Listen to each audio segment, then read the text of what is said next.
Medyo hurting tayo 'no. Gusto ko lang i-shoutout 'no, yung mga nagbibigay diyan ng blessings, nagbibigay ng pag-giveaways at kung ano-ano pa man yung pinanggagawa niyo sa account ninyo. So, thankful ako 'no, kasi medyo marami-rami na yung tumutulong sa ibang tao. So, 'di ba, nakaka-touch din yung mga ganyang klaseng tao 'no, kasi nagse-share sila ng blessings. So, ako 'no, medyo hurting lang ako 'no, kasi nga, may nagmarites sa akin na nanalo ako. So, yun nga, yung i-claim ko yung price. So, parang meron silang deadline at meron silang expiration. So, parang lagpas na ako sa deadline. So, parang hindi na sure no kung makuha ko yung napanalunan ko. Kahit lumagpas ako sa deadline, so ibibigay nila kasi nga ako si Tomboy TV, ako si Tomboy TV. Alright. Alright. So, nakaka-hurt lang no kasi sa akin ibibigay nila kahit late na ako. Paano na lang kung yung mag-claim ay hindi si Tomboy TV, hindi nyo kilala. So, hindi nyo na ibibigay kasi nga may deadline na late na expire na.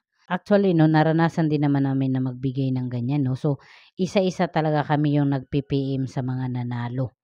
Hindi talaga namin hinahayaan na kapag hindi kayo mag-PM, so hindi kayo makaka-claim ng prize. Obligasyon nyo yan actually. Sample na lang nag-live kayo dyan ng pagkahaba-haba. Sample 10 hours.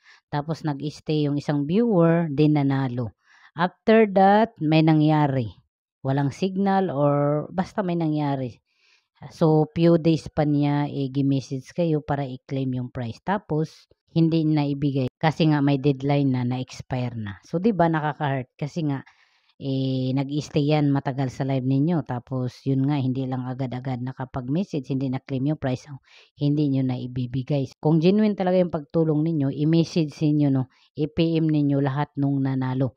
Hindi lang porkit katulad ko nakilala nyo ako, ibibigay ninyo kasi nga ako ito. Paano kung yung nanalo hindi ako? Ibigay kaya ninyo kasi late na. Sa akin 'no, hindi ko habol yung price, magkano lang naman yung price ninyo. Pero yung iba na nangangailangan talaga, malaking tulong na yun sa kanila. Actually sa akin 'no, kung nakuha ko yun, meron akong pagbibigyan nun.